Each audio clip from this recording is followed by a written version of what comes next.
शिवसेना शिंदे गटाच्या मंत्र्यांची एकामागोमाग एकाची नावं वादात येणं किंवा नेते मंडळी अडचणीत अडकणं हे जणू काही नवीन समीकरण राज्याच्या राजकारणात रूढ झालंय।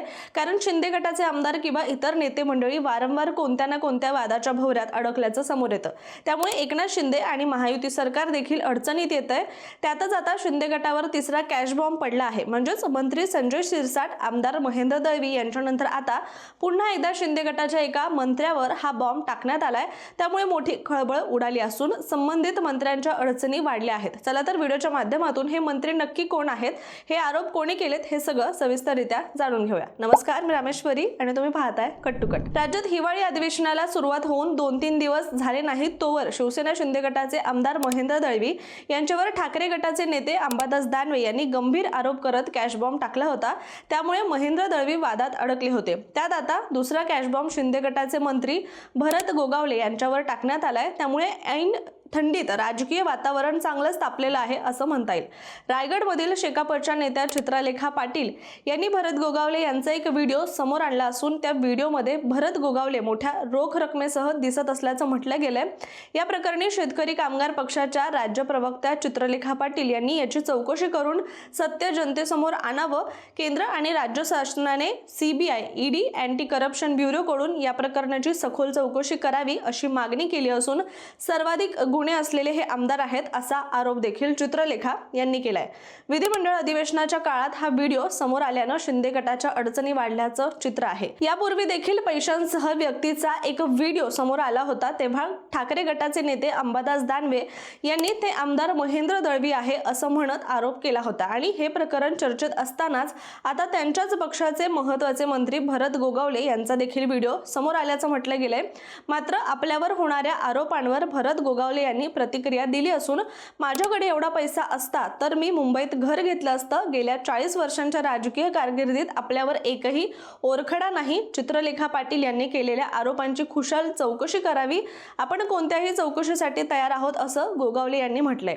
मात्र आता आपण जाणून घेऊया की भरत गोगावले यांच्यावर आरोप करणाऱ्या चित्रलेखा पाटील या आहेत तरी कोण। अलिबागमध्ये शेतकरी कामगार पक्षाच्या म्हणजेच शेकापच्या प्रवक्त्या चित्रलेखा पाटील या सध्या जोरदार चर्चेत आहेत। माजी आमदार जयंत पाटील यांच्या त्या सुनवाई असल्यामुळे त्यांचं राजकारणात आधीच वजन आहे, पण त्याहूनही जास्त त्या सामाजिक कामांमुळे लोकांमध्ये लोकप्रिय आहेत।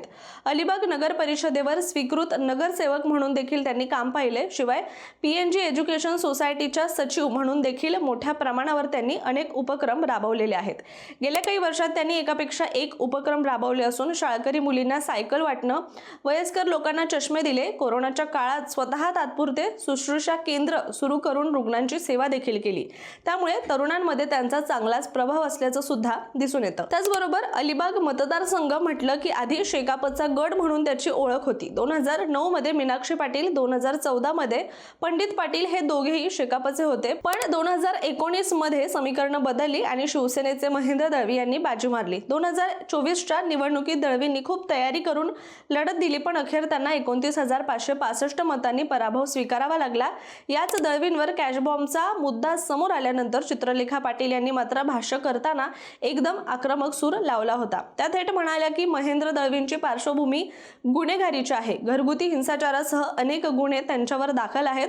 अंबादास दानवेने ट्विट केलेला व्हिडिओ खरा की खोटा ते वेगळं, पण दळवी यांच्या संपत्तीची चौकशी झालीच पाहिजे अशी त्यांची मागणी आहे।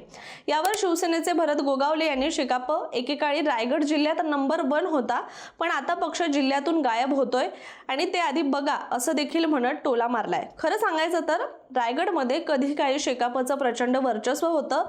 4-5 आमदार सरळ निवडून जात असत। दत्ता पाटील, प्रभाकर पाटील, दिबा पाटील, मोहन पाटील, मीनाक्षी पाटील या सगळ्यांच्या माध्यमातून पक्षाला दमदार नेतृत्व लाभलं। पण गेल्या काही वर्षात डाव्या विचारांचा हा पक्ष अडचणीत येऊ लागलाय।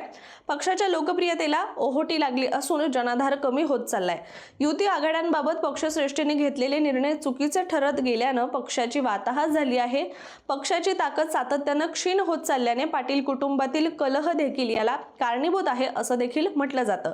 अलिबागमध्ये गेल्या काही दिवसात महेंद्र दळवी आणि भरत गोगावले यांचे वेगवेगळे व्हिडिओ व्हायरल झाले आहेत आणि या दोन्ही व्हिडिओंच्या मागे खासदार सुनील तटकरे यांचाच हात असल्याची चर्चा जोरात सुरू आहे।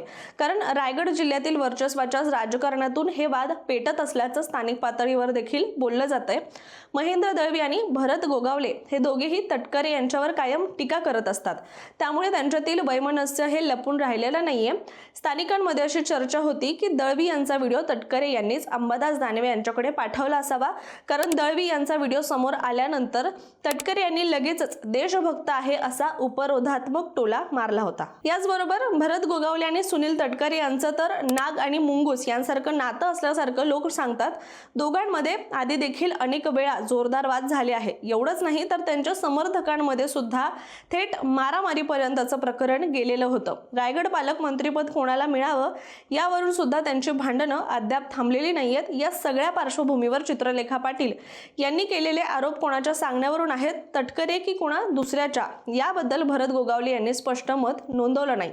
ते म्हणाले की या प्रकरणाची नीट चौकशी होऊ द्या, मगच मी उत्तर देईन। शिवाय युतीवरही त्यांनी सूचक इशारा दिलेला आहे। परवाच्या बैठकीत महायुती म्हणून निवडणूक लढवायचं ठरवलं असून आम्ही युती धर्म पाळला, ज्यांनी पाळला नाही त्यांना वेळ आल्यावर कळेल, समझने वाले को इशारा काफी आहे असं म्हणत भरत गोगावले यांनी तटकरे यांना अप्रत्यक्षपणे इशारा दिलाय। शिवसेना शिंदे गटातील अनेक आमदार आणि मंत्र्यांवर अलीकडच्या काळामध्ये सतत वाद आणि विवादांचा सिलसिला हा सुरूच आहे, पण या सर्व प्रकरणावर पक्षप्रमुख म्हणून एकनाथ शिंदे ठाम भूमिका घेताना दिसत नाही अशी टीका देखील वाढू लागली आहे।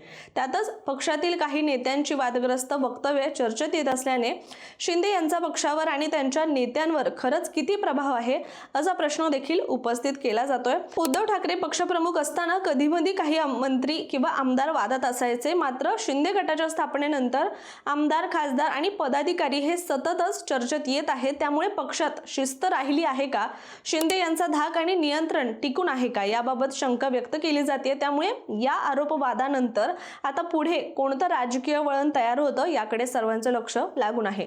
मात्र या सगळ्याबद्दलचं तुमचं मत काय, कमेंट करून नक्की सांगा आणि अशाच माहितीपूर्ण व्हिडिओसाठी कट टू कटच्या YouTube चॅनलला सबस्क्राईब करायला विसरू नका।